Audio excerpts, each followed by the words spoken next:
नमस्कार, आप देख रहे हैं जनतंत्र टीवी और जनतंत्र टीवी पर गणतंत्र के सबसे बड़े उत्सव के साथ आपके साथ मैं हूं हाजिर निदा अहमद और मैं हूं आपके साथ शिल्पा तोमर।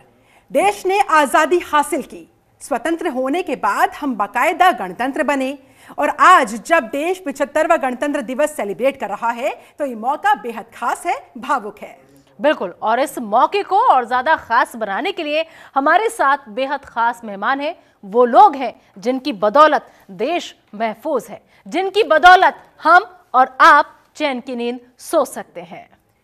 जिन्होंने वर्दी पहनकर देश की रखवाली की, वो परिवार जिनके सपूतों ने देश के लिए सर्वोच्च बलिदान दिया, सुप्रीम सैक्रिफाइस दिया। उनके परिजनों से हम गणतंत्र दिवस के पावन मौके पर उनकी यात्रा के पड़ावों के बारे में जानेंगे। बिल्कुल, और साथ ही साथ मैं आपको बता दूं कि हमारे साथ Asharam royal public school Delhi के कुछ स्कूली बच्चे भी जुड़े हुए हैं जो देश का भविष्य है और इन्हीं बच्चों पर, इन्हीं नौनिहालों पर देश का भविष्य टिका है, जो देश का न सिर्फ भविष्य है बल्कि आने वाले वक्त में इन्हीं के हाथों में देश की बागडोर जाने वाली है। और यही वजह है कि हमने खासतौर पर इस प्रोग्राम में इन बच्चों की भागीदारी सुनिश्चित की है ताकि वो भी समझे कि आखिर सेना और सैनिकों ने इस देश की माटी, भारत मां की शान को बरकरार रखने के लिए कितनी कुर्बानियां दी हैं। तो चलिए जनतंत्र टीवी पर शुरू करते हैं गणतंत्र का सबसे बड़ा उत्सव। मां तुझे सलाम। और चलिए कार्यक्रम में आगे बढ़ेंगे और हमारे साथ तमाम जो खास मेहमान जुड़े हुए हैं, जल्दी से मैं आपका इंट्रोडक्शन उनसे करवा देती हूँ। देखिए, ये प्यारे प्यारे नन्हे नन्हे बच्चे यहाँ पर मौजूद है, पूरी तरह से तैयार है। आशाराम रॉयल पब्लिक स्कूल के ये बच्चे हमारे साथ इस समय जुड़े हुए हैं। हमारे साथ इस समय भगत सिंह तोंगर जी मौजूद है, संस्थापक है इस स्कूल के, आशाराम रॉयल पब्लिक स्कूल के संस्थापक। हमारे साथ श्रीमती लीलावती जी जुड़ी हुई हैं जो कि शहीद नायक रतन सिंह जी की पत्नी है। बहुत सम्मान के साथ आपका मैं यहाँ पर स्वागत करती हूँ। और हमारे साथ इस समय शहीद वीर अर्जुन जी के बेटे पायलट अभिजीत सिंह जी भी जुड़े हुए हैं। तो आज हम बात करेंगे वीरों की कुर्बानियों पर, बात करेंगे उनकी शहादत पर, उनके संघर्ष पर और इस 75वें गणतंत्र दिवस पर आखिरकार देश अब किस दिशा के साथ आगे बढ़ रहा है और कितना सशक्त होता हुआ नजर आ रहा है, इसी पर होगी चर्चा। Nida, over to you. बिल्कुल शिल्पा, सही क्या। देखिए, आपने देश के नौनिहालों से मिलवाया और आपने उन वीर जवान शहीदों के परिवार से भी मिलवाया, लेकिन मेरे साथ खुद यहाँ पर कई लोग ऐसे मौजूद हैं जिन्होंने न सिर्फ अपनी आंखों से सब कुछ देखा है बल्कि वो उन हर बात के गवाह हैं जो अक्सर हम यहाँ पर बैठकर टीवी में आप और हम पढ़ते हैं, खबरें चलाते हैं। तो देख चलिए, मैं उनका तारुफ आप सभी से करा देती हूँ। हमारे साथ यहाँ पर स्टूडियो में मौजूद हैं कर्नल US राठौर साहब। राठौर साहब, बहुत बहुत स्वागत है आपका जनतंत्र टीवी पर।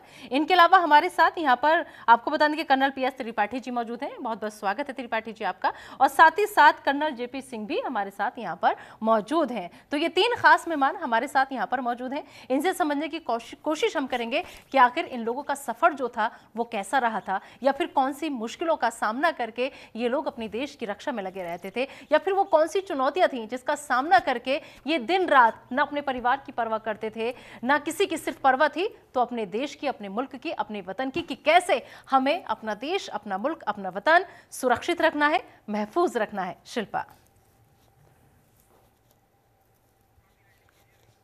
तो चलिए शिल्पा के पास मैं चलूंगी क्योंकि शिल्पा के पास नन्हे नन्हे बच्चे हैं, नौनिहाल हैं। लेकिन सबसे पहले मैं चाहूंगी कर्नल US राठौर साहब कि आप थोड़ी सी अपनी जर्नी को यहाँ पर बताइए कि कितनी चुनौतियों भरा सफर आपका रहा, क्योंकि देखिए ये मौका सबको नहीं मिलता है, बहुत नसीब वाले होते हैं, बहुत किस्मत वाले होते हैं जो देश के काम आते हैं, और आप उनमें से एक हैं। सर, मैंने कोई 30 साल भारतीय सेना को अपनी सेवाएं दी और मैं इन्फेंट्री में था, जिसको क्वीन ऑफ बैटल भी कहा जाता है जी।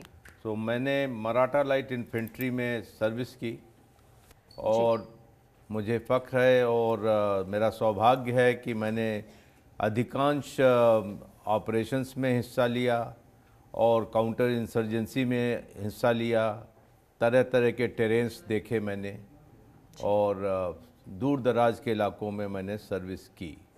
तो कुल मिला के मेरा जो सफ़र था काफ़ी रोमांचक रहा। ऑपरेशन पराक्रम में भी हम थे और मैंने एक अपनी इन्फेंट्री बटालियन कमांड भी की और इस तरीके से मेरा सफ़र रहा 30 सालों का। जी। कर्नल PS त्रिपाठी जी, मैं आपके पास आना चाहूँगी, आपसे समझना चाहूँगी कि आपका ये सफ़र ज़िंदगी का कैसा रहा, क्योंकि देखिए हम लोग को बहुत उत्सुकता होती है आप लोगों के बारे में जानने की, और शायद हमारे साथ साथ जो भी दर्शक हैं वो भी जानना चाहते हैं कि आखिर आप कितनी चुनौतियों के साथ अपनी ज़िंदगी वहाँ पर बसर करते हैं। बहुत बहुत धन्यवाद। मेरा भी सेना का सफ़र करीब करीब 4 दशक का रहा। यद्यपि मैं सेना सेवा कोर्स से जुड़ा रहा जी लेकिन जो कि सेना में लॉजिस्टिक्स संभालती है जी। लेकिन उसके साथ साथ इन्फेंट्री के साथ भी मेरा बहुत ही करीबी रिश्ता रहा, क्योंकि जो भी सर्विसेज में कमीशन होते हैं सेना अधिकारी, वो पहले इन्फेंट्री बटालियन के साथ अग्रिम क्षेत्रों में जाकर अपना योगदान देते हैं और वहाँ लड़ाई की बारीकियाँ सीखते हैं।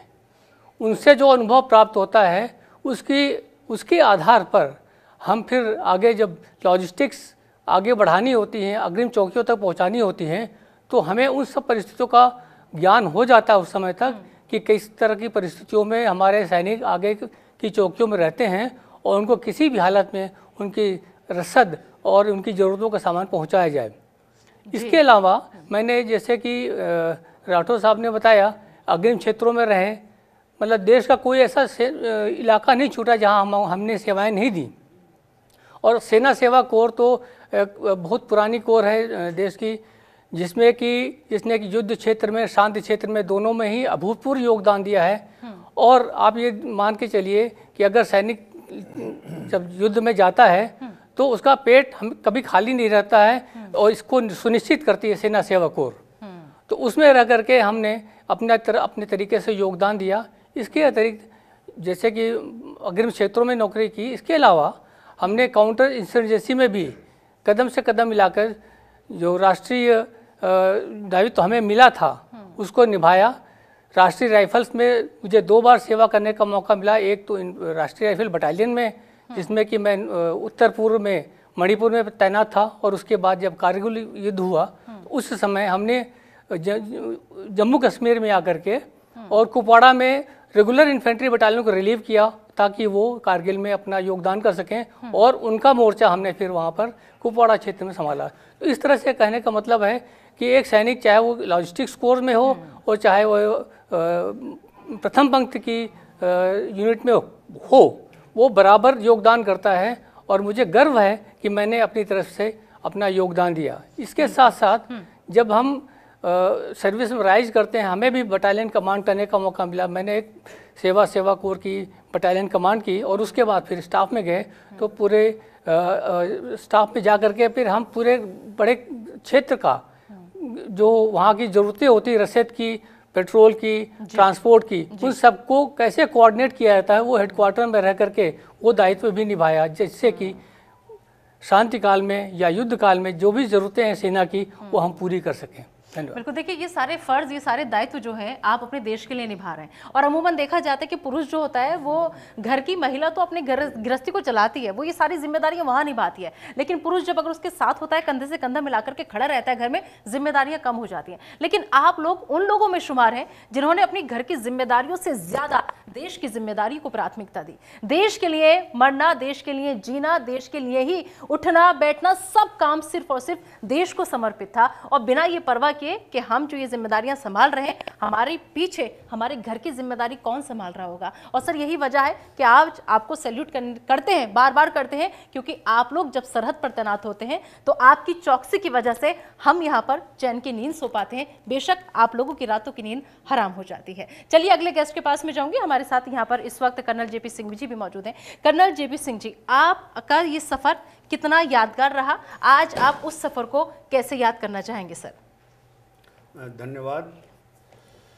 गणतंत्र दिवस की पूर्व संध्या पर मैं अपने वीर शहीदों को श्रद्धांजलि अर्पित करता हूं, और जो तीनों सशस्त्र सेनाओं के जो सैनिक हैं और जो बॉर्डर पर तैनात हैं, आपने जैसे सही कहा कि आप चैन की नींद सोते हैं, क्योंकि उन्होंने बॉर्डर को सुरक्षित रखा हुआ है। उन सब को मैं सलाम करता हूं। मैं 37.5 साल भारतीय सेना की डोगर रेजिमेंट में सेवा प्रदान करने के बाद मैं 2008 में सेवानिवृत्त हुआ था। जी।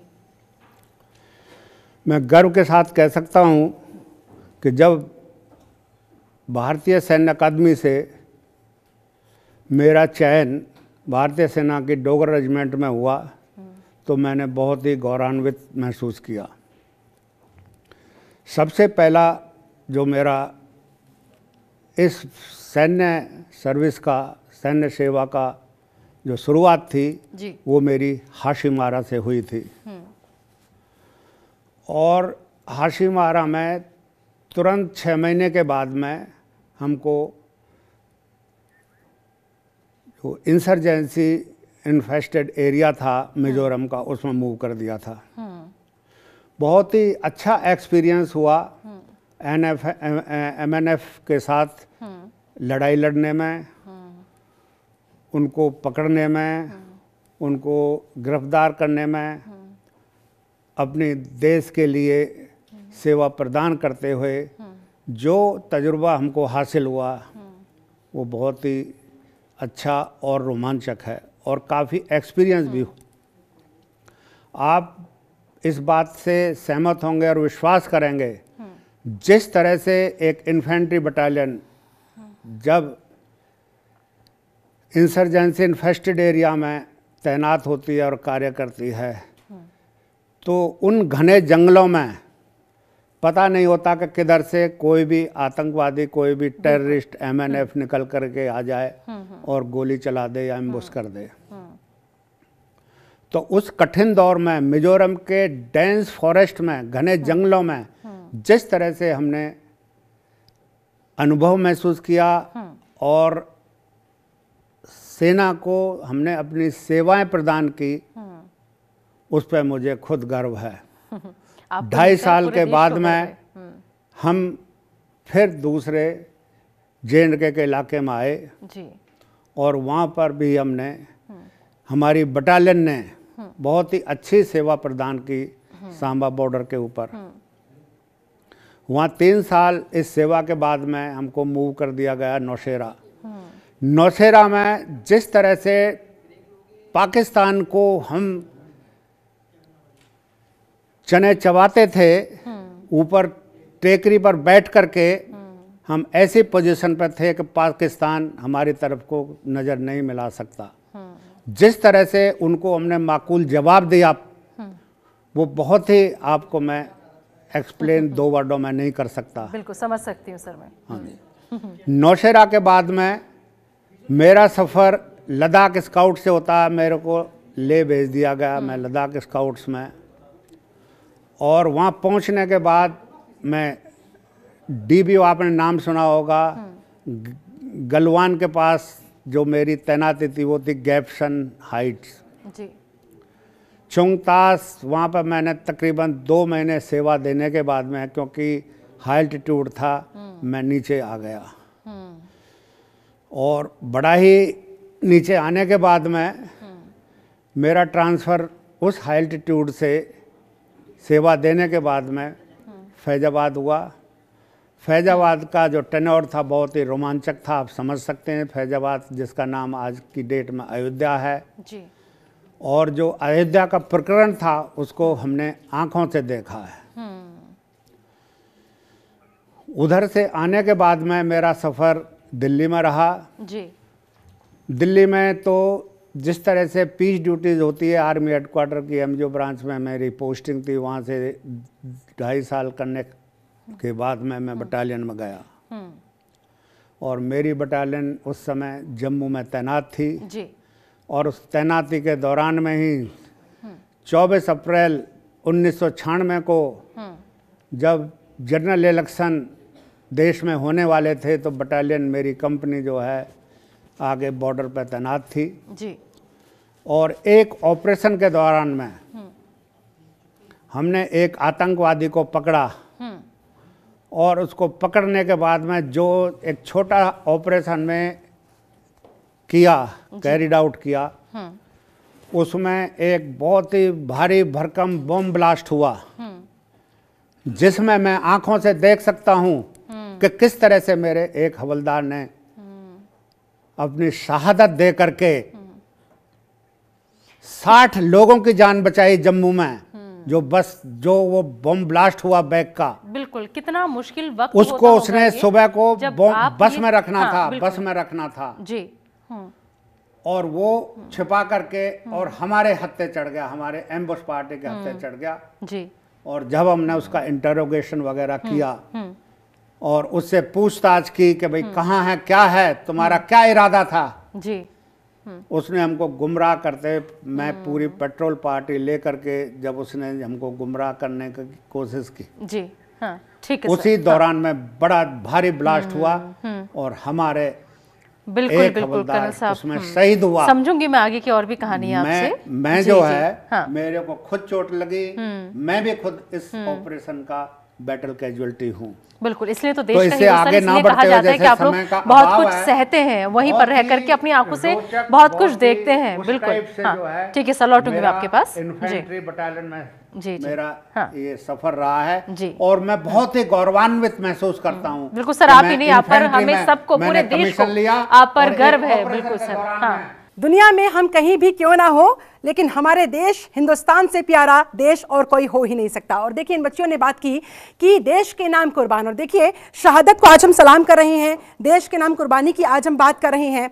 और देखिए जो वीर जवान हैं, जो शहीद होते हैं, वो अपने देश की रक्षा सुरक्षा के लिए अपने प्राणों का न्योछावर कर देते हैं, लेकिन उनके पीछे उनके परिवार वाले जो रह जाते हैं, वो किस संघर्ष का सामना करते हैं, किस तरह से अपने आप को संभालते हैं। हमारे साथ लीलावती जी भी इस समय मौजूद है, मैं सीधा उन्हीं से जानना चाहूँगी। लीलावती जी, शहीद नायक रतन सिंह जी के जाने के बाद, उनकी शहादत के बाद कैसे आपने अपने आप को संभाला, अपने परिवार को संभाला, कैसा रहा आपका ये संघर्ष का सफ़र? मैं चाहूँगी स्कूली बच्चे भी हमारे साथ मौजूद हैं, उनसे प्रेरणा मिले। 4 की उम्र थी और मेरे बच्चे की 2 साल की थी, पहला बच्चा था। बस अपना छोटी सी नौकरी लग गई, उसके बाद मेरा पालन करा, मेरा बच्चा पाला, पढ़ाया लिखाया, सारे काम करे। और मैं बच्चे की बीमारी हो जाए तो अपना करती थी, जैसे भी करती थी, उधार लेकर पढ़ाई करती थी। और बच्चे की फिर जवान हो गया, फिर मैंने एक घर बनाया, बच्चे की नौकरी लग गई, फिर पैसे संभलते चले गए। जीवन तो ऐसे काटा ही है। 20 साल की उम्र में जीवन बहुत मुश्किल कटता है। 2 साल का बच्चा बहुत मुश्किल पड़ता है, तो उससे पता है जो जिसके दिल पर बीतती है। बिल्कुल, और आपके इस जज्बे को सलाम है। मैंने सुना है कि आपने अपने बेटे को भी सैन्य सेवा में भेजा है, इतनी हिम्मत के साथ, जिसने अपने पति को खोया हो लेकिन फिर भी हौसला ना हार के अपने बेटे को भी सेना में भेजने की हिम्मत दिखाई, इसके बारे में बताइए।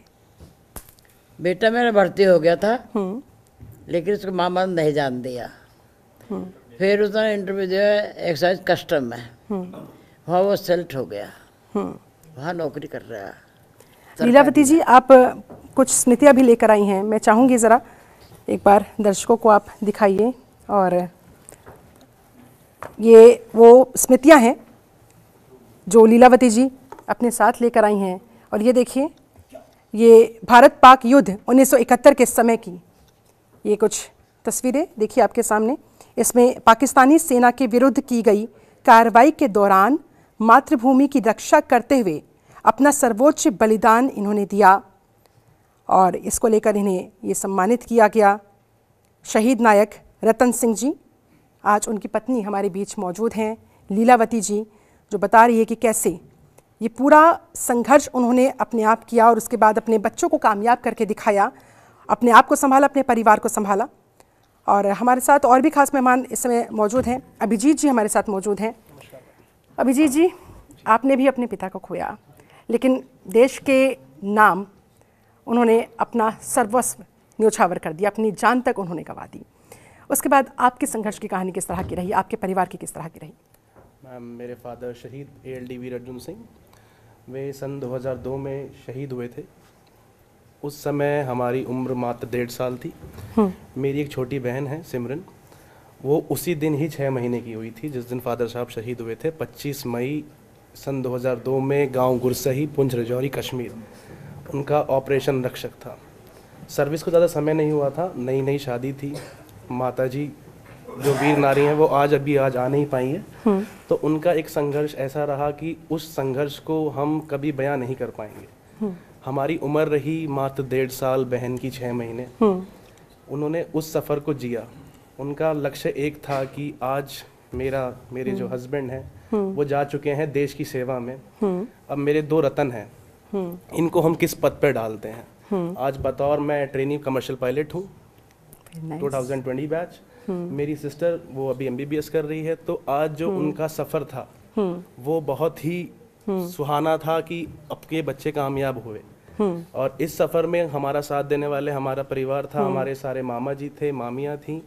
उनके बतौर बच्चे आज हम यहाँ पर हैं। तो सफ़र, मैं बोलता हूँ कि सफ़र कठिनाइयों से गुजरता है, पर एक समय ऐसा आता है कि आप ऊंचाइयों को छूते हैं। पिताजी का संघर्ष था, पिताजी का बलिदान था, जो कि आज वो बयां करता है हमारी कामयाबी से। तो इसी चीज़ से मैं और आपके पिताजी के बारे में कहा जाता है कि छोटी सी उम्र से ही, मुझे लगता है 5वीं 6ठी कक्षा से ही उन्होंने अपने नाम के आगे वीर लगाना शुरू कर दिया था। इसके बारे में बताएं। पिताजी का मैं आपको हिस्ट्री बताता हूँ शुरू से लेके। मेरे जो दादाजी थे वे भी आर्मी में थे, तो वे ASC में थे। तो दादाजी, मेरे पिताजी को दादाजी के समय से ही शौक था कि मैं आर्मी में जाऊँ। तो उनका नाम पहले अर्जुन सिंह था। तो कक्षा 5 में उन्हें लगा कि मुझे अपना नाम बदल के वीर अर्जुन करना चाहिए था। उनके बचपन के ऐसे बहुत से किस्से हैं जो मैं अभी यहाँ नहीं बता पाऊंगा। तो वे काफ़ी एक्टिव बहुत थे सामाजिक कार्यक्रम में। तो सामाजिक कार्यक्रम में बड़े एक्टिव रहा करते थे, तो उन्होंने वीर लगा लिया। फिर उसके बाद उन्होंने 8वीं कक्षा से की, 8वीं के बाद 10वीं की, 10वीं के बाद वे चले गए नगर, अहमदनगर, आर्मर्ड कोर है वहाँ पे। तो वहाँ पे भर्ती नॉर्मल देखने चले गए। पिताजी ने कभी अपने पिताजी को देख के ये नहीं चाहा कि वे ASC में हैं तो मैं उनके पीछे जाता हूँ या उनकी रिलेशन भर्ती से एंट्री लूंगा, कुछ भी करूंगा। वे अपने आप ही घूमते फिरते पहुंचे अहमदनगर, वहाँ भर्ती मारी। पहला सिलेक्शन, पहली भर्ती थी लाइफ की उनकी। उम्र उस समय 18 साल थी। वे पहली ही भर्ती में लग गए। He was in armoured corps, 84 armoured regiment. After training उनको 84 आर्मर्ड मिला। आर्मर्ड मिलने के बाद he was very active personal in army की he take posting for twice in RR। He got attach in 37 Rashtriya rifles. सो उस समय पे मिलिटेंसी रेशियो काफ़ी हाई था हमारे कश्मीर में। So he was posted in village Gursahi on his LMG। So उस दिन ऐसा हुआ था, मैं आपको उस दिन का पूरा स्टोरी बताता हूँ कि on early morning at some around by 4:30 early morning ही गॉट इन्फॉर्मेशन कि देयर आर 7 टेररिस्ट, 7 मिलिटेंट्स हैं जो अभी LOC क्रॉस करके इस विलेज में आके बैठे हैं। ही got information from his sources. So any how he put his LMG को, यहाँ जितने सब सीनियर सर बैठे हैं मेरे, सबको पता होगा LMG एक ऐसा गन है कि you can not carry that gun. So what he did, what my father did on that day, he carried that LMG, run for 2 kilometers behind this bloody terrorist। उनके पीछे भागे and he killed 3 of them। उन्होंने 3 को on the spot वहाँ मारा and he was alone on that time। इतने में पीछे से कंपनी कमांडर पहुंचे थे। so he haven't know कि क्या हुआ उस समय पे, क्या नहीं हुआ। so terrorist ने अपना कुछ क्वार्डन वहाँ जमा चुके थे जब तक वो 3 को मार चुके थे। ठीक है। तो वो 3 बाकी टेररिस्ट ने somehow वो फादर साहब के हमारे पीछे से आगे they got a burst। जो बस्ट फादर का आगे से ओपन होके खुल के बुलेट बाहर चली गई थी। My father fought in 1999। He was in Operation Rakshak in 2002, in which he got martyred. And till today, from 84 Armored Regiment, I say it proudly that he is the only martyred person from 84 Armored। 84 Armored में आज तक ना अभी तक कोई शहीद हुआ है। Father was the first one, and till today is 2024. And no one till today got martyred from 84 Armored। That's a proud moment for us। और इसी बात से समझा जा सकता है, आपने जिस तरह से ये स्टोरी शेयर की है कि बचपन से ही किस तरह से वीरता उनके अंदर कूट कूट के भरी हुई थी। हमारे साथ भगत सिंह तोंगड़ जी भी मौजूद हैं, जो आशाराम रॉयल पब्लिक स्कूल के बच्चों की परफॉर्मेंस अभी आपने देखी। उन्होंने जिस तरह से देश के नाम के गीत गाया, उन बच्चों को प्रेरणा देते हैं, उन बच्चों को सिखाते हैं, देशभक्त बनाते हैं। भगत जी, ये कितना चुनौतीपूर्ण है हमारे लिए, इन बच्चों के लिए, इस देश के लिए, क्योंकि ये देश, इस देश का भविष्य इन्हीं बच्चों के हाथों में है। जी जी, सबसे पहले गणतंत्र दिवस की शुभकामनाएं। कि ये बड़ा अद्भुत है इन बच्चों के लिए कि एक नया एक्सपीरियंस यहाँ पर ये गेन कर रहे हैं। ऐसे महान लोग यहाँ पर बैठे हुए हैं जिन्होंने ना जाने अपने को झोंका है, और उस दिन की वजह से आज हम यहाँ पर बैठे हुए हैं और गणतंत्र सेलिब्रेट कर रहे हैं। इन बच्चों के लिए भी एक बहुत बड़ी चुनौती है, क्योंकि आने वाला समय एक आसान समय नहीं है, क्योंकि अगर उनको देखा जाए तो स्वास्थ्य का भी एक सबसे बड़ा इशू होता है। साथ के साथ स्कूलों में जाकर वो प्रशिक्षण लें और अच्छी ट्रेनिंग लें तो ये बच्चे आगे निकल सकते हैं। अगर इस तरीके के मोटिवेशंस प्रोग्राम होंगे और अपने हीरो को वो अपने सामने देखेंगे तो इससे बड़ी क्या बात हो सकती है। इनके तो सपने साकार हो रहे हैं और मैं अपने आप को भाग्यशाली समझता हूँ कि इस मंच पर इन बच्चों को मैं ला पाया, और उसके लिए जनतंत्र जो आपका चैनल है उसका मैं आभार व्यक्त करता हूँ। और साथ के साथ मैं ये भी कहूँगा कि बच्चों के अंदर इतना मोटिवेशन है, बस एक चिंगारी की जरूरत है, एक अच्छे मोटिवेटर और देखिए जब आप इन बच्चों को तैयार करते होंगे, इनके अंदर देशभक्ति की भावना भरते होंगे, तो बच्चों की तरफ से क्या सवाल आते हैं, वो क्या जानना चाहते हैं, वो क्या पूछते हैं, और आप कैसे उन्हें देश के प्रति समर्पित होने के लिए प्रेरित करते हैं? देखिए, सबसे पहले इम्पोर्टेंट है कि अगर बच्चा जिसको देख रहा है कि उसका व्यवहार कैसा है, वो सामने दिखता कैसा है, अगर उसका जो भी टीचर है अगर उसमें वो दम है और वो ताकत है और जुनून और जज्बे के साथ उनको बताएं, डिफाइन करें हर एक स्टोरी को, उसको हर एक एग्जाम्पल को। जैसे कुछ समय पहले मैंने इनको बताया था, जो भी हमारे यहाँ पर गेस्ट आ रहे हैं, मैंने उनके बारे में भी डिफाइन किया, तो इनको क्यूरियोसिटी हुई। मैंने विक्रम बत्रा के बारे में बताया तो कुछ बच्चे असहज थे, लेकिन जब मैंने शेरशाह मूवी का नाम लिया तो उन बच्चों के चेहरों पर मुस्कान आई, क्योंकि मीडिया के थ्रू भी रिलेट कर पाए हम उनको डिफाइन कर सकते हैं, हर एक चरित्र को बता सकते हैं, क्योंकि ये एक बड़ा चैलेंज है और इनको ये एक्सेप्ट करना है, क्योंकि बिना आर्मी बिना सेना के हम सो नहीं पाएंगे। और हम शुक्रगुजार हैं कि इतनी मजबूत भारत की आर्मी हम हमारे लिए पहरा दे रही हैं, और सबसे बड़े पहरेदार वो हैं जिस वजह से आज हम इस मुकाम पर, इस धरातल पर बैठे। बिल्कुल, और ये बहुत ही जिम्मेदारी भरा काम जो इस समय भगत सिंह तोंगड़ जी कर भी रहे हैं। और निदा देखिए, बात यहाँ पर इसी बात की हो रही है कि इन बच्चों ने अभी तक वीरों की कहानियाँ देखी, सुनी, किताबों में पढ़ी, लेकिन आज जब ये बच्चे अपनी आंखों से देखेंगे, उनकी कहानियों को, उनके संघर्षों को अपने कानों से सुनेंगे, तो जाहिर तौर पर वो प्रेरित होंगे और आगे चलकर देश के लिए अपना सब कुछ न्योछावर करने के लिए ये बच्चे भी खुद से सामने आएंगे। निदा, बिल्कुल सही कहा शिल्पा आपने। देखिए, और ये बहुत बड़ी जिम्मेदारी बन जाती है कि बचपन से अपने हिंदुस्तान के बच्चों के लिए उनके दिल में जज्बा कायम करना, उनके दिल में वो जुनून कायम करना कि वो जिए तो देश के लिए, मरे तो देश के लिए, सोचे तो देश के लिए। मतलब हर वक्त जागते, सोते, उठते, बैठते सिर्फ और सिर्फ उन्हें अपने देश के लिए क्या करना है, वतन उनके लिए सबसे पहले कैसे है। अगर ये भावना लेकर ये बच्चे बड़े होंगे तो जाहिर सी बात है एक बेहतर सैनिक खुद ब खुद ये बन जाएंगे। हमारे साथ स्टूडियो में एक मेहमान और जुड़ चुके हैं, आइए उनका तारुफ मैं आपसे करा देती हूँ। हमारे साथ यहाँ पर परमवीर योगेंद्र सिंह जी हमारे साथ मौजूद हैं स्टूडियो में। बहुत बहुत स्वागत है योगेंद्र सर आपका। मैं चाहूंगी कि आप भी अपनी जर्नी पर थोड़ा प्रकाश डालें, हमारे दर्शकों को बताएं कि कितना चुनौतीपूर्ण रहा आपका सफर। सबसे पहले गणतंत्र दिवस की समग्र देशवासियों को शुभकामनाएं हैं, और मैं प्रणाम करता हूं जो आज ये शहीद के परिवार यहाँ पर बैठे हुए हैं जी। क्योंकि इन्हीं से हमने प्रेरणा लेकर के फ़ौज को ज्वाइन किया और किताबों में पढ़ कर के अपने सैनिकों की वो शौर्य, वो वीरता, वो पराक्रम, अपने पिता की शौर्य से उनकी कहानियों को सुनकर के जब एक ये भाव आते हैं, जब हम किसी चीज़ को पढ़ते हैं, सुनते हैं, देखते हैं, तो वो भाव थे। तभी तो 16 साल 5 महीने की अवस्था में 12th क्लास में पढ़ रहा था, तब मैं फ़ौज को ज्वाइन किया। और मैं ये बताना भी चाहता हूँ कि हम जो सपनों को देखते हैं, देखना नहीं, उसको जीना शुरू करो। बिल्कुल, जब हम जीते हैं तो हम अवचेतन मस्तिष्क में जीते हैं, और अवचेतन मस्तिष्क मनुष्य की सबसे बड़ी ताकत है। वो उसको वहाँ ले जा सकती है जहाँ आप जाना चाहते हो। तो वो सपने देखता था कि फौजी बनना है, लड़ाई लड़नी है, और इतनी जल्दी वो सपना साकार होगा ये मैंने सोचा भी नहीं था। मात्र 19 साल की अवस्था में, जिसमें मात्र 2.5 साल की सर्विस थी, और कारगिल का युद्ध लड़ने का मुझे सौभाग्य प्राप्त हुआ। कारगिल हम सब जानते हैं कि कितनी कठिन टेरेन थी।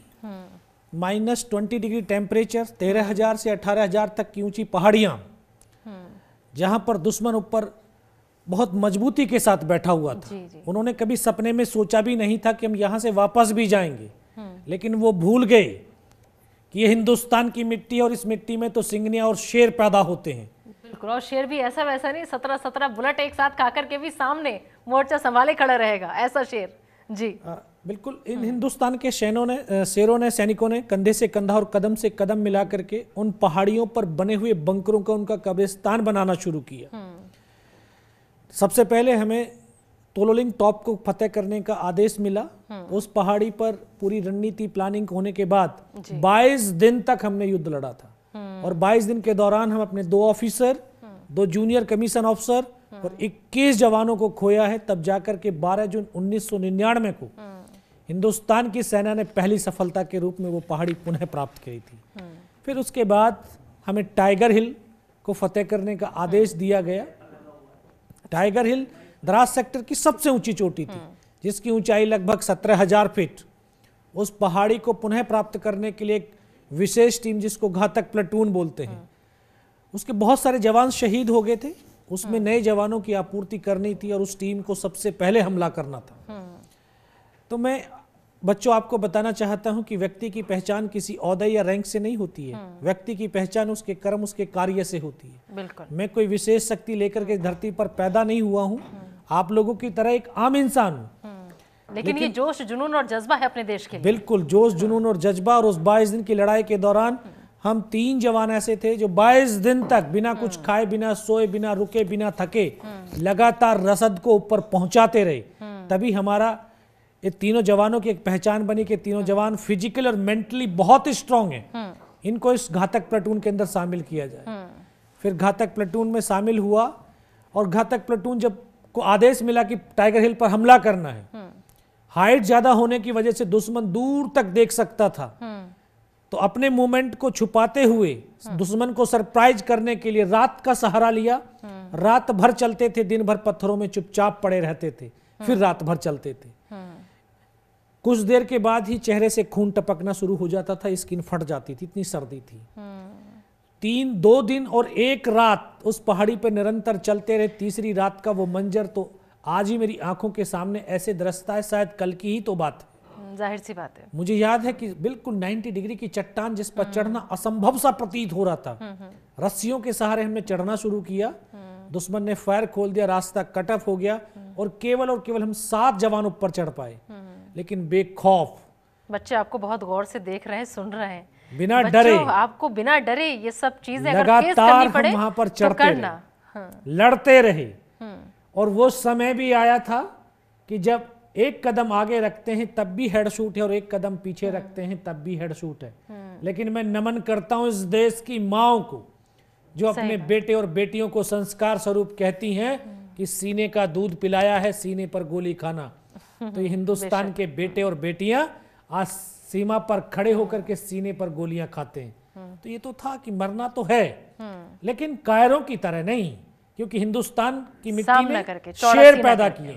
तो शेर तो लड़ करके ही मरेगा, मार करके ही मरेगा। लड़ते रहे, मारते रहे और ऐसे ऐसे पल आए, ऐसे दृश्य आए जो आज तक आपने सिर्फ फिल्मों में देखा होगा कि गर्दनें कटती हैं, धड़ चलते हैं। मैंने उन पलों को जिया है और देखा है। बिल्कुल, मुझे वो पल याद है कि जब सर से लेकर के पैर तक लहू लुहान था, नाक से खून की धार बह रही थी, तो मेरा साथी मुझे फर्स्ट एड करने लगा।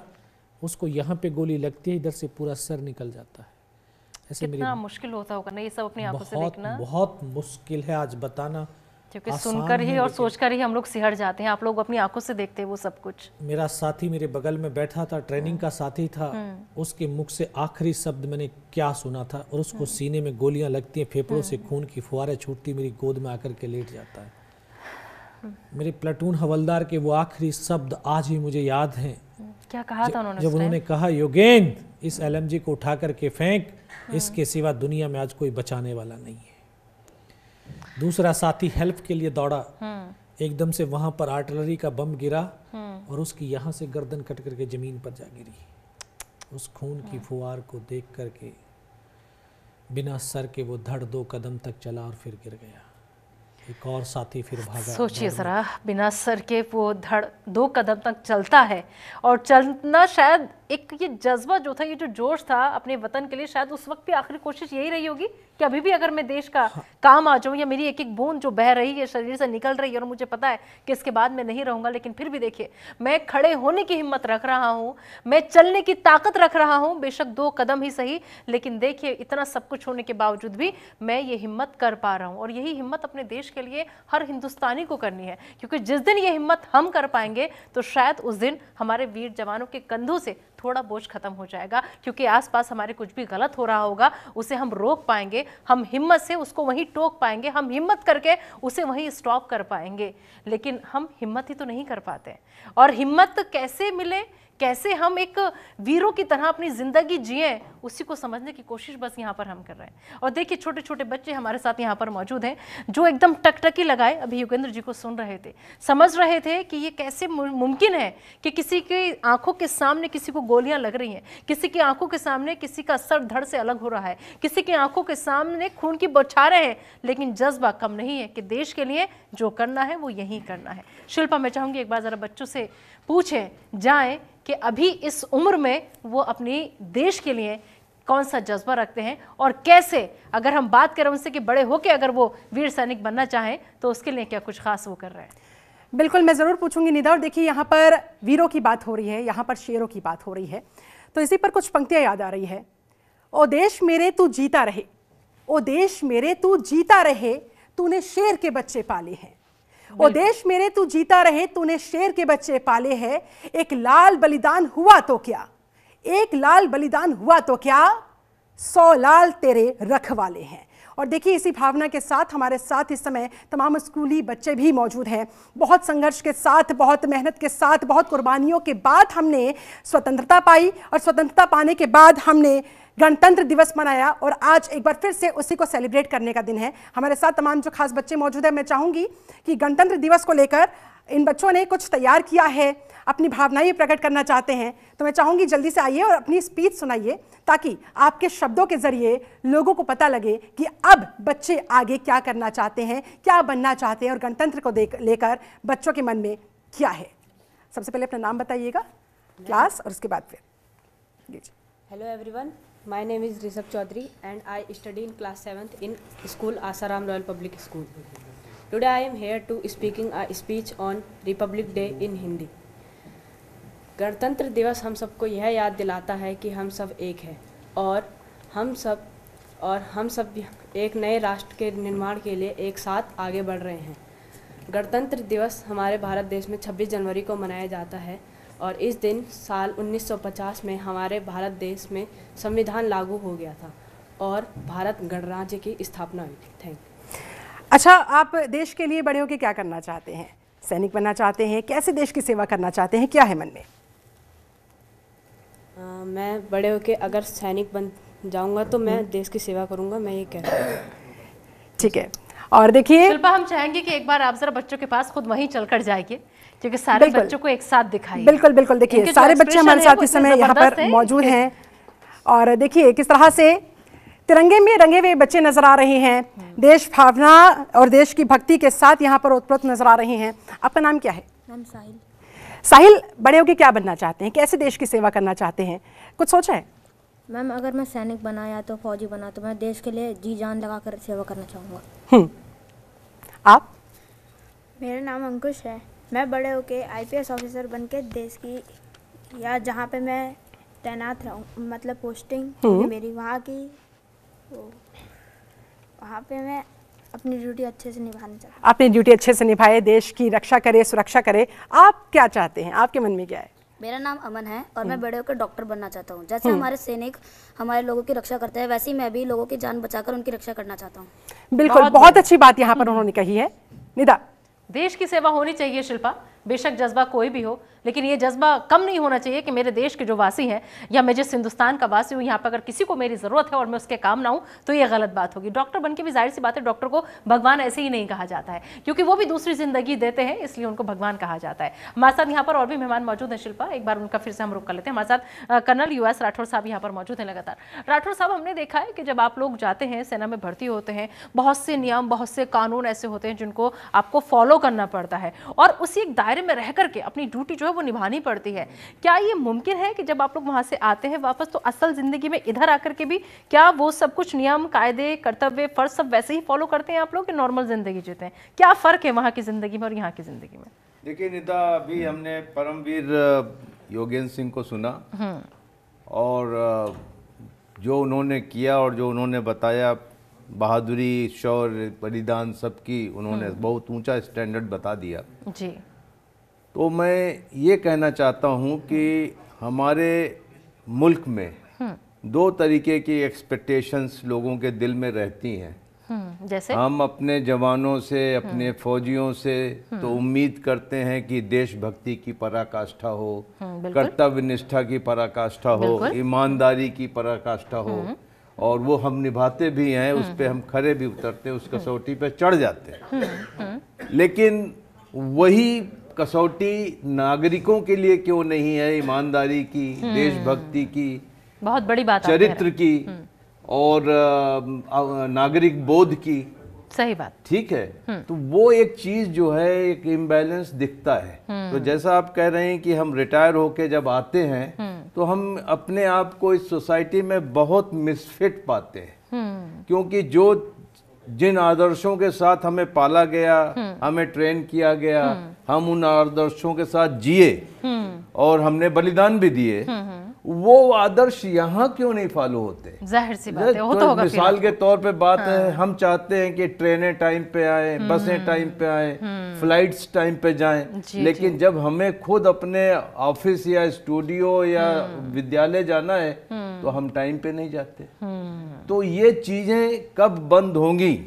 अगर हम चाहते हैं कि हमारा देश अंदर से स्ट्रांग हो तो हमें एक जैसे एक्सपेक्टेशन और एक जैसे आचरण संहिता होनी चाहिए। और मैं चाहता हूं कि जिस खून की बात योगेंद्र सिंह ने की कि जो सरहद पे गिरा, उस खून की रोशनाई बना के आप संविधान लिखें, उस खून की रोशनाई बना करके आप बाकी सारे आचरण संहिताओं को फिर से लिखें, ताकि हम एक सेट ऑफ रूल फॉलो करें। बिल्कुल, जो जिंदगी वहां जीते हैं उसी को आकर यहाँ वापस जिए। सैनिकों के लिए अलग और बाकी आम नागरिकों के लिए अलग नहीं होगा। आप मिलावट करने के लिए स्वतंत्र हैं, आप भ्रष्टाचार करने के लिए स्वतंत्र हैं, आप अपराध करने के लिए स्वतंत्र हैं, आप कैश फॉर क्वेश्चन के लिए स्वतंत्र हैं, आप हर तरीके की चीजों के लिए स्वतंत्र हैं, और आप हमसे इतने ऊंचे मापदंडों की अपेक्षा करते हैं। तो ये इसी समाज से सैनिक आता है। बिल्कुल। तो इस समाज को अगर आप ठीक नहीं करेंगे तो हम आज ये बात कर रहे हैं, 75 साल हो गए, अमृतकाल, 75 साल के बाद ये सवाल उठाना लाजमी है। और हर आदमी, आपके भी जहन में आता हो, उन बच्चों के जहन में आता होगा कि एक तरफ तो आप इतने ऊंचे आदर्शों की अपेक्षा करते हैं और दूसरी तरफ आप उतने कम आदर्शों की अपेक्षा करते हैं। किसी स्त्री के साथ ज्यादती हो रही है, आप मुंह मोड़ लेते हैं। कोई एक्सीडेंट विक्टिम पड़ा है, आप उसको अनदेखा करके चले जाते हैं। आपको भ्रष्टाचार का छोटा सा मौका मिलता है, आप नहीं छोड़ते हैं। तो ये जो विसंगतियां हैं समाज में अब बंद होनी चाहिए। और जैसा मैंने कहा कि जो बहादुरों का खून सीमा पर गिरा है, उसकी रोशनाई बनाएं, आप संविधान को दोबारा लिखें, सारे आचरण संहिताओं को दोबारा लिखें, जो अभी सिविल कोड बना है उसको उसी रोशनाई से लिखा जाए, ताकि लोगों के आंख में, बिल्कुल वो जवान जो सबसे लोगों की आंख में शर्म रहे कि हम शहीदों की रोशनाई से लिखी हुई आचरण संहिता का उल्लंघन कर रहे हैं। अब वो कॉस्मेटिक चेंज का टाइम खत्म हो गया है कि आप बड़े अच्छे सैनिक हैं, आपने बड़ा अच्छा बलिदान किया। वो कॉस्मेटिक चेंज है कि हम जब 15 अगस्त 26 जनवरी को हम बहुत ज्यादा देशभक्ति फील करते हैं, या गांव में कोई कॉफिन आ जाता है, हम बड़े देशभक्त हो जाते हैं। एक दो दिन फील नहीं करना है, अपनी रोजमर्रा की जिंदगी में उसे शामिल करना है, अवश्य करना है। दिल में देश को अंदर से फील करना चाहिए। बिल्कुल, बेशक आपने बहुत बड़ी बातें कही है और शायद अगर इसको फॉलो करने पे आ गए तो सब कुछ, सारी व्यवस्था जो है वो दुरुस्त हो जाएगी, ऐसा मैं भी उम्मीद करती हूँ। चलिए हमारे साथ कर्नल PS त्रिपाठी जी हैं। त्रिपाठी जी, राठौर साहब की बात से कितना इत्तेफाक आप रख रहे हैं, क्योंकि देखिए ये बलिदान दिवस या शहीदों को शहीदी दिवस या जब आते हैं, जाहिर सी बात है हम सब भावुक हो जाते हैं, उसके बाद आप अपने घर, हम अपने घर, हम भूल जाते हैं। लेकिन वो सैनिक जो सबसे ज़्यादा जिम्मेदारियों को निभाता है लेकिन उतनी ही पाबंदियों के साथ वो उसे फॉलो करता है। और हकीकत में सही कहा बिल्कुल राठौर साहब ने कि अगर यही जिम्मेदारी हर नागरिक की तय कर दी जाए, यही रूल्स रेगुलेशन सब पर फॉलो हो जाए, तो शायद आधा काम बहुत आसान हो जाएगा। नहीं लगता आपको जिम्मेदारियों का बोझ हमारे देश की सेना के ऊपर से कम हो जाएगा? सैनिक के ऊपर जो बोझ है वो तो हमेशा रहेगा, क्योंकि उसका मुख्य कर्तव्य यही है कि देश की सीमाओं की रक्षा करना, ऐसा माहौल बनाना देश जिसमें कि देश तरक्की कर सके। क्योंकि बिना शांति के, चाहे वो बाहरी शांति हो चाहे आंतरिक सुरक्षा हो, इन दोनों को अचीव किए हुए बिना हम तरक्की नहीं कर सकते।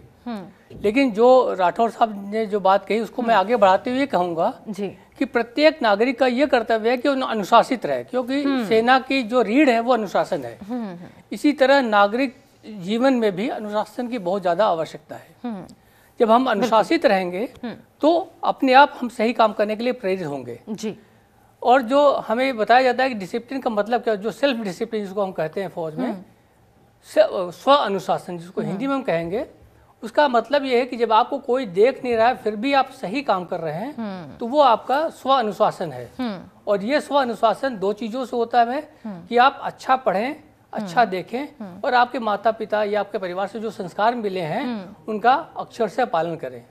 और इसमें माता पिता के अलावा जो है हमारे शिक्षकों की, गुरुओं की बहुत बड़ी भूमिका है कि वे ऐसे आदर्श प्रस्तुत करें खुद, ताकि एक अच्छा बच्चा एक सही नींव के बना करके और उस पर एक अपने कैरेक्टर का निर्माण कर घर से ही सीखेगा। तो बहुत देखिए कहा जाता है वैसे भी कि बच्चे की पहली दरसगाह जो होती है वो माँ की गोद होती है जी। वो इसलिए कहा जाता है कि अगर बच्चा घर से ही जो सीखता है उसी को बाहर फॉलो करता है। तो जो हम घर से सीख रहे हैं और जो हमारे, जैसे हम बोलते प्रथम गुरु आपने कहा कि माँ होती है, इसी तरह जो सबसे ज्यादा समय हम माँ के बाद या घर के बाद जो बिताते हैं अपने आरंभिक दिनों में, वो है हमारे स्कूल या विद्यालय। तो वहाँ पे कैसा वातावरण मिल रहा है, वहाँ पे हमारा क्यूरिकुलम क्या है, बहुत फर्क उसमें देशभक्ति की भावना का कितना प्रचार प्रसार किया जा रहा है, किस तरह के वहाँ पे आयोजन किए जाते हैं जिससे कि उनके अंदर ये जज्बा पैदा हो। और दूसरी बात ये उसमें जो है, जो सबसे इम्पोर्टेंट है कि जो बुराइयां हैं उनसे हम दूर रहने के लिए आत्मशक्ति कैसे डेवलप करें, किस तरह से वो विकसित करें ताकि हम अच्छे नागरिक बन सके। अगर हम अच्छे नागरिक बन सकेंगे तो हम जरूर अपने देश की तरक्की में और उसकी सुरक्षा में योगदान कर सकेंगे। बिल्कुल। और ये हर नागरिक का फर्ज बनता है कि अपने देश में आप योगदान दीजिए, आप चाहे कैसे भी दीजिए, लेकिन आप देश के लिए कम से कम खड़े तो रहिए, आप इस चीज के लिए तैयार तो रहिए। बच्चे ने बोला कि मैं डॉक्टर बन करके सेवा करना, देखिए इतने छोटे बच्चों को ये समझ है कि ये भी एक देश की सेवा है। क्योंकि सैनिक, मैंने बताया कि सैनिक या सुरक्षा बल आंतरिक सुरक्षा और बाह्य सुरक्षा प्रदान कर रहे हैं, लेकिन समाज को आगे बढ़ाने में समाज का हर अंग कार्य कर रहा है। वो अपना कार्य सही करे, वो तभी संभव जब वो अपने परिवार से और अपने जो शैक्षिक वातावरण से अच्छे संस्कार ग्रहण कर रहा है। बिल्कुल। जब वो अच्छे संस्कार पाएगा तभी वह एक अच्छा नागरिक बनेगा, एक जिम्मेदार नागरिक वो खुद ही बन जाएगा। जी बिल्कुल। हाँ जी बिल्कुल। चलिए ठीक है। मेरा नाम है रितेश भाटी, मैं 5वीं कक्षा का छात्र हूँ। मैम आज मैं एक कविता सुनाना चाहता हूँ। मैम उस कविता का नाम है मंगल पांडे। मैम इस मंगल पांडे कविता के माध्यम से मैं आप सभी को ये बताना चाहता हूँ, जिन लोगों ने हमारी आज़ादी के लिए प्रयास करे, अपनी जान गंवाई, उनके बारे में कुछ पंक्तियाँ बताना चाहता हूँ। बोलिए। यूं तो एक चिंगारी मंगल पांडे ने सुलगाई थी, यूं तो एक चिंगारी मंगल पांडे ने सुलगाई थी, यह अलग बात है उन्हें सफलता नहीं मिल पाई थी। अन्याय के खिलाफ आवाज़ तो उठाई थी, झांसी की रानी भी रण क्षेत्र में उतर आई थी, झांसी की रानी भी रण क्षेत्र में उतर आई थी। जाने ये अलग बात है दामोदर को इंसाफ नहीं दिला पाई थी, जाने कितने शहीदों ने जान अपनी गंवाई थी, जाने कितने शहीदों ने जान अपनी गंवाई थी। ये अलग बात है मैं 1857 में आज़ादी नहीं मिल पाई थी, पर हाँ एक क्षमा तो उम्मीद की उन्होंने ही जलाई थी, पर हाँ एक क्षमा तो उम्मीद की उन्होंने ही जलाई थी। ये अलग बात है कुछ गद्दारों ने ही छुरी चलाई थी, पर हाँ आज हम आज़ाद हैं तो उस क्षमा से ही रोशनी आई थी, पर हाँ आज हम आज़ाद हैं तो उस क्षमा से ही रोशनी आई थी। धन्यवाद। बिल्कुल। और देखिए इन्हीं स्वतंत्रता सेनानियों की बलिदानियों के बदौलत हमें स्वतंत्रता मिली और आज हम खुली हवा में सांस ले पा रहे हैं। 15 अगस्त 1947 को स्वतंत्र होने के बाद 26 जनवरी 1950 को हमें हमारा गणतंत्र में मिला। और गणतंत्र को लेकर एक और बच्चे ने एक स्पीच तैयार की है, मैं चाहूंगी आप भी बताएं। Hello everyone, my name is Amritansh Dubey. I study in class 7th in Asharam Royal Public School. Today I am here to give a speech on Republic Day, 26 January, on which the Republic Day of India is celebrated. It is very proudful day for Indians as India got its constitution on this day. The Constitution of India is written by Dr. Bhimrao Ambedkar. It take 2 years, 11 months and 18 days to write the Constitution of India. 299 delegates come together and wrote the Constitution of India together. So let's celebrate our 75th Republic Day together with joy and feeling proud to our country. जय हिंद, जय भारत। बिल्कुल पूरे जोश के साथ, Joy के साथ और प्राउड फील करते हुए निदा इस समय यहाँ पर सारे स्कूली बच्चे अपनी अपनी भावनाओं को व्यक्त कर रहे हैं। बिल्कुल ये मिसाल आज पेश की जा रही है। बच्चियाँ अपनी कितनी सुंदर सुंदर प्रस्तुतियों के साथ यहाँ पर उनके मन में क्या है देश को लेकर, देश की भावना को लेकर और आगे अपने भविष्य को लेकर भी वो क्या करना चाहते हैं, किस तरह से देश के नाम वो अपना जीवन करना चाहते हैं। कुछ और बच्चे समझेंगे बच्चों की बातचीत हम पूरी। हमारे साथ यहाँ इस वक्त कर्नल जेपी सिंह जी भी मौजूद हैं और धीरे धीरे और भी मेहमान जो हैं वो हमारे साथ स्टूडियो में जुड़ते चले जा रहे हैं, उनके पास भी हम जाएंगे। लेकिन कर्नल जेपी सिंह जी, आपको कोई एक बात ऐसी जिसे आप आज यहाँ बैठ करके बहुत ज़्यादा याद कर रहे हो, मिस कर रहे हो, खासतौर पर जब 26 जनवरी का मौका होता है या 15 अगस्त का मौका होता है, तो ऐसे खास मौके पर कुछ खास याद आपके साथ? धन्यवाद। आज इस गणतंत्र दिवस की पूर्व संध्या पर मैं ये कहना चाहूँगा कि आपने बातचीत की कि अनुशासन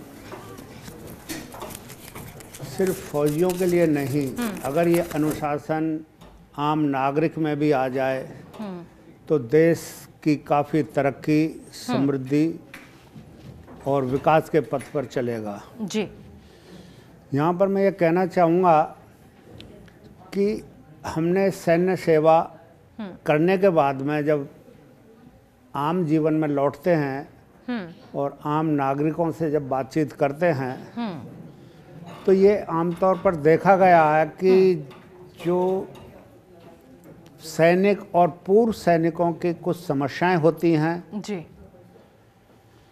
शहीदों की शहादत और शहीदों के परिवारों को जिस तरह से उनकी समस्याओं को, उनकी जो दिक्कत हैं, उनके जो इशूज हैं, उनको नज़रअंदाज करते हैं। ठीक है, सरकार कुछ कदम उठाती है, लेकिन मैंने समाज में भी इसको देखा है, इसको बिल्कुल साफ तौर पर देखा है कि समाज भी 15 अगस्त या 26 जनवरी को शहादत को या जो शहीदों के परिवार हैं या सैनिक, पूर्व सैनिकों को समाज इन 2 दिन ही याद करता है। और 2 दिन और ऐड कर दूंगा मैं कि वो है 16 दिसंबर और 26 जुलाई, जो हमारे इसमें ऐड हो गए हैं, जिनको हम विजय दिवस के तौर पर मनाते हैं।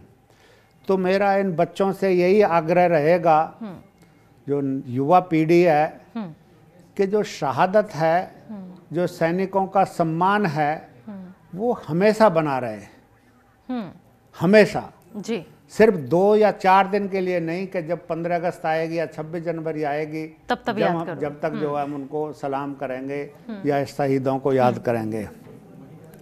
ऐसे मेरे सामने प्रत्यक्ष उदाहरण हैं कि हाईएस्ट गैलेंट्री अवार्ड विनर इस देश में किस तरह से जो है वो उनको, उनकी शहादत को, उनकी जो परिवार हैं, उनके जो वीर नारीज हैं, उनके जो बच्चे हैं, उनको समाज उस तरह से नहीं भाव देता है या देखता है। बिल्कुल, तब बहुत महसूस होता है इसका जो प्रभाव है। मैं यहाँ ये कहना चाहूँगा कि इसका प्रभाव जो हमारे सैनिक बॉर्डर पर तैनात हैं, जो आपकी रक्षा सुरक्षा के लिए वहाँ पर अपनी ड्यूटी दे रहे हैं और वहाँ पर तैनात हैं, उन पर बुरा असर पड़ता है कि इस तरह से अगर भूतपूर्व सैनिका का जीवन और नजरअंदाज रहेगा तो कल को हम भी रिटायर होकर के हमारे साथ भी यही होगा। बिल्कुल जाहिर सी बात है सर, ठीक है। हाँ बिल्कुल सर जी। हाँ, और सिर्फ आप लोगों को वहाँ रहकर महसूस नहीं होता होगा सर, जो घर के परिवार के लोग हैं जो यहाँ रहते हैं उनको भी महसूस होता होगा। और देखिए उन्हीं परिवारों में से कुछ परिवार हमारे साथ यहाँ पर मौजूद हैं। मेरी सहयोगी शिल्पा के साथ कुछ और नए मेहमान जुड़े हुए। Shilpa over to you. बिल्कुल नीता, देखिए हम वीरों की शहादत की बात कर रहे हैं और उस शहादत में शहीद मेजर मोहित शर्मा की शहादत का जिक्र ना हो ऐसा संभव नहीं है। और इस समय हमारे साथ शहीद मेजर मोहित शर्मा जी के पिताजी आरपी शर्मा जी मौजूद हैं। बहुत बहुत स्वागत है सर आपका। और सुशीला शर्मा जी उनकी माताश्री वो भी हमारे साथ मौजूद हैं। जोरदार तालियों के साथ स्वागत कीजिए भाई, जोरदार तालियों के साथ स्वागत होना चाहिए। ये वो आरपी शर्मा जी जिन्होंने अपना बेटा देश के लिए कुर्बान किया है। आपसे जानना चाहूंगी, शहीद मेजर मोहित शर्मा की शहादत के बाद कितने गौरवान्वित आप उनकी इस शहादत पर महसूस करते हैं, और आपने जब ये खबर सुनी होगी उसके बाद किस तरह से आपने खुद को संभाला, अपने परिवार को संभाला, क्या कहिएगा उनकी शहादत पर, उनके संघर्ष पर? परिवार को संभालना, अपने आप को संभालना तो बहुत मुश्किल काम है। वो तो जीवन भर अपने साथ रहेगा, लेकिन हाँ कि देश के लिए सर्वोच्च बलिदान दिया है हमारे बेटे ने, उसका हमें गर्व है और हमेशा गर्व रहेगा। सुशीला जी अपने बच्चे को कैसे याद करती हैं? मैं अपने बच्चे को बहुत अच्छे से याद करती हूँ, उसका बचपन याद करती हूँ। वो कितना अच्छा, कितना खेलने कूद, कितना हंसमुख और कितना मतलब उसमें पेशेंस थी दूसरों के लिए, वो कितना करने के लिए तैयार रहता था। और मैं माँ हूँ, तारीफ तो मैं ज़रूर करूँगी अपने बच्चे की, क्योंकि हर एक माँ करती है, लेकिन आप लोग अगर उससे मिलते तो आपको पता चलता है कि वो कोई अलग ही चीज़ थी दुनिया में। वही मैं जानना चाहती हूँ, कैसे थे वो बचपन से, कैसे थे और देशभक्ति कितनी थी उनके अंदर, और क्या कुछ कहा करते थे? कुछ कहानियाँ हो उनके बचपन की, कुछ ऐसे किस्से हों जो आप साझा करना चाहें? बस उसका बचपन में यही होता था, जैसे 2 भाई थे, एक बड़ा भाई उसका है और एक छोटा ये था। तो बड़े वो में से हमेशा यही कहता था, क्योंकि देखिए पहले इतनी सुविधाएं भी नहीं थी और इतना फाइनेंशियली भी लोग इतने नहीं, अब तो काफ़ी कुछ हो गया है। तो हम जैसे ऑटो स्कूटर पे जाया करते थे हस्बैंड वाइफ, तो वो साथ होता कहते मम्मी मैं तो दूर चला जाऊंगा, बड़े भैया आपको देखेंगे, वे वहाँ से बिल्कुल आराम से रहिए, पहले मैं बस आपको पैसे भेजता रहा करूँगा और आपका ध्यान रखूंगा। लेकिन ये नहीं पता था कि वो खुद चला जाएगा। तो बस, और मैं कभी कहती थी तुम मेरी सुनते नहीं हो, बहुत बदमाश हो। तो मैंने कहा मैं तुम्हारी माँ नहीं कहती, मैं कब कहता हूँ आप मेरी माँ है, मेरी तो भारत माँ है। तो बस वो भारत माँ ने उसको अपने पास बुला लिया और तो चला गया। देखिए यहाँ शिल्पा और मैं दोनों बच्चे की माँ हैं, और हम अगर 1 मिनट के लिए भी सोचे कि हमारा बच्चा हमारी आंखों से दूर हो जाए, या कभी हम ऑफिस से जाएं, एकदम से जाएं, घर पे ना देख पाएं, तो हम बेचैन हो जाते हैं। तो पेरेंट्स तो टूट ही जाते हैं, ऐसा नहीं है कि मतलब उसकी यादें नहीं रहती हैं, उसकी चीज़ें नहीं रहती हैं, लेकिन जो आर्मी का लुक है आफ्टर द, अगर उसका बच्चा अनमैरिड है तो everything is all right. If he is married तो भूल जाए पेरेंट्स के उनका भी बच्चा था, क्योंकि वो तो फिर उसका वाइफ का ही था, हमारा कुछ नहीं था। ये आर्मी के वो हैं नॉर्म्स। तो इसलिए मेरी तो एक मतलब बहुत शिकायत है आर्मी से भी और पब्लिक से भी, इसके लिए ज़रूर फाइट करें, क्योंकि पेरेंट्स बिल्कुल अकेले रह जाते हैं। उनकी ना बिलोंगिंग्स बच्चे की मिलती हैं पेरेंट्स को, जो कि उनको मिलनी चाहिए, क्योंकि उन्हीं के लिए वही यादगार है। पैसा और ये सब कुछ नहीं होता बुढ़ापे में, 2 रोटी खानी होती है, वो भी एक टाइम मिल जाएंगी तो बहुत अच्छा है। लेकिन उसकी बिलोंगिंग्स देख करके आदमी सोचता है कि भाई हमारे पास ये चीज़ तो है, इसका एक उसको अशोक चक्र मिला है, उसका अशोक चक्र की हमारे पास वो तो है, साइटेशन तो है, सब कुछ है, उसको देख के हम अपना टाइम पर ऐसा कुछ नहीं है आर्मी में। And okay is the wife after the death of her husband. तो माँ के लिए क्या है? कुछ भी नहीं है। माँ के लिए तो उसकी शहादत रह गई, उसकी यादें रह गई, वो रोना रह गया, आंसू रह गए। लेकिन गर्व है अपने बेटे पे कि देश का काम आया। गर्व क्यों नहीं होगा? गर्व तो है, देश के काम आया, और जो उसने किया है शायद मेरे ख्याल से अभी तक तो आर्मी में उसका इतना नाम है कि शायद जो भी है, मोहित के पेरेंट्स हैं आप, तो मुझे ऐसा लगता है कि शायद मैं बहुत बड़ी, बिल्कुल, पता नहीं, मैं शायद पीएम से भी ऊपर हो गई। और देखिए वो कहते हैं ना कि जब बच्चे के नाम से माता पिता को पहचाना जाए तो इससे बड़े गौरव की बात उनके लिए कभी कुछ हो नहीं सकती। पानी मंगवा दीजिए गिलास मैम के लिए। आरपी शर्मा जी भी हमारे साथ मौजूद हैं, पिताजी हैं। बचपन में कब मोहित जी ने इस बात का जिक्र किया हो देशभक्ति को लेकर कि मैं सेना में जाना चाहता हूँ? कुछ ऐसी स्मृतियाँ, कुछ ऐसी यादें? बचपन से कोई नहीं थी उसको, जब तक पढ़ा था स्कूल में तब तक उस वक्त तक उसके दिमाग में नहीं थे फौज में जाना है। कारण क्या बना, उसके बड़े भाई ने एनडीए एग्ज़ाम दिया था पहली बार 12th के बाद में, उसका एयरफोर्स का ऑप्शन था, वो एसएसबी में 2 बार क्वालिफाई नहीं कर पाया, तो दोनों सिबलिंग में 1 साल का फर्क था सिर्फ, तो आपस में बड़े क्लियर थे वो। तो छोटा भाई बोला, देखो भैया तुम 2 बार ट्राई कर लिया, तुम 1 बार नहीं हुए, मैं इस बार ट्राई करके देखता हूँ और मैं पहली बार क्लियर कर जाऊँगा। देखिए हम नहीं चाहते थे कि हमारा कोई बच्चा फौज में जाए, हमने उसका एडमिशन करा दिया, इंजीनियरिंग में चला गया वो, उसने चुपचाप जो है एनडीए एग्ज़ाम दिया, उसका पूरा विश्वास था कि वो क्वालिफाई कर जाएगा, हमने उसको इंजीनियरिंग में भेज दिया, हॉस्टल में रहने लगा। जब रिजल्ट आने वाला था, जो हमारे घर पे मैसेज आया, तो हमने उसको नहीं बताया कि आप पास हो गए हो, हमने छुपा लिया। लेकिन उसने किसी तरह से अपने नेट से कहीं से पता करके कंफर्म कर लिया कि हाँ मेरा सिलेक्शन हो गया है। ये खबर मिलने के बाद में जब उसको डेट मिल गई, भोपाल में मेरा एसएसबी है, उसने हॉस्टल छोड़ा, कॉलेज छोड़ा, कॉशन मनी वापस ली बिना हमें बताए, अपना लगेज उठाया सारा और भोपाल जंक्शन पर आ गया, क्लॉक रूम में सामान रख के एसएसबी देने चला गया। 7 दिन तक एसएसबी में रहा वहाँ रिकमेंड हो गया, और रिकमेंड होने के बाद में जब स्टेशन आया तब उसने आके हमको फ़ोन किया कि देखो पापा आप लोगों ने छुपा लिया था, आप नहीं चाहते थे फौज में जाऊँ, लेकिन मैं फौज में जा रहा हूँ, मेरा सिलेक्शन हो गया है। क्योंकि भारत माता ने उन्हें बुलाया था, तो भला कैसे ना जाते। लेकिन जब शहादत की खबर मिली, किसको सबसे पहले पता लगा था, उस समय क्या बीती? नहीं, शहादत का जिस दिन उसकी शहादत हुई, हम लोग अपने घर पर ही थे, रात को 1 बजे हमारे पास में फ़ोन आया किसी आर्मी ऑफिसर का कि इसी तरह से हमको आपके यहाँ आना है, आपसे मिलना है, आप हमको अपना एड्रेस बता दीजिए। हमने कहा चलो ठीक है, हमने एड्रेस दे दिया उनको। हमें इस चीज़ की चिंता, रात को 11-12 बजे आदमी कौन एड्रेस पूछ रहा है हमसे, तो हमने जो था उसके मन में शक आया होगा, उसके किसी दोस्त से पता किया, तो उसने कोई बात नहीं, आप उनको एड्रेस बता दी, वो आपके यहाँ आने वाले हैं। रात को 1 बजे 2 आर्मी के ऑफिसर, एक कर्नल थे, एक उनके साथ 2 जूनियर थे, वो रात को 1 बजे हमारे घर आए और उन्होंने हमको जो था ये कहा कि इसी तरह से वो लड़ते हुए कल वो अब इस दुनिया में नहीं रहे हैं। वो ये वक्त था जो हमको खबर मिली, उसके बाद सबसे मुश्किल वक्त था। बिल्कुल हम दोनों घर में थे, कोई दूसरा आदमी संभालने वाला नहीं था। बड़ा बेटा हमारा अपने इंदौर के यहाँ गया हुआ था मेरठ, उसको भी रात को ही खबर की गई, तभी वो दौड़ के आया वो रात को ही। तो इस तरह से जो था उसकी अंतिम उसकी विदाई की हम लोगों ने तैयारियाँ की। और सोचिए पिताजी को काफ़ी मजबूत माना जाता है, लेकिन जब वो टूटने लगे और माँ जो अपने बच्चे को ज़रा सी चोट लग जाए तो उनकी आह निकल जाती है, चीखें निकल जाती है, वो परेशान हो जाती है। पेट में रख करके, कोख में रख करके सारे दुख दर्द तकलीफ सब सह करके माँ जो है वो एक बच्चे को जन्म देती है और चाहती है कि वो आंखों का तारा है, 24 घंटे आंखों के सामने रहे, और बुढ़ापे में तो वो बच्चा बहुत बड़ा सहारा बनता है। लेकिन ऐसे वक्त में जब वो सहारा देश के लिए कुर्बान हो जाए, और ऐसे में माँ बाप को जब अचानक से खबर मिले, तो आप और मैं बेहतर समझ सकते हैं, क्योंकि आप और मैं दोनों माँ हैं। बिल्कुल। क्या बीतती होगी सुशीला जी, उस समय जो आप पर बीती समझा जा सकता है, आपके वो दर्द, आपके वो आंसू आज आपके चेहरे पर दिखाई भी दे रहे हैं। लेकिन देखिए आगे आने वाली जो पीढ़ी है, तमाम स्कूली बच्चे भी हमारे साथ मौजूद हैं, ये देश का भविष्य है। अब आगे कमान देश की इन्हीं के हाथों में रहने वाली है, अब इन्हें क्या कहना चाहेंगी? नहीं, मैं तो चाहती हूँ कि भाई बच्चे ज़्यादा से ज़्यादा फौज में जाएं और अपना निभाएं अपना जो भी है, लेकिन ये ज़रूरी नहीं है कि सभी लोग देश की सेवा फौज में ही रह के कर सकते हैं। बिल्कुल, आप बाहर रहकर भी कर सकते हैं, सोशल वर्क भी कर सकते हैं। अब जैसे हम लोग हैं, कुछ लोग फौज में चले गए, आप लोग अब हमारे आसपास हैं, तो आके 10 ऐसे लोगों से पूछ सकते हो कि आपको किसी चीज़ की ज़रूरत है, ये सब हेल्प है, ये जो है ये सब बहुत ज़रूरी है।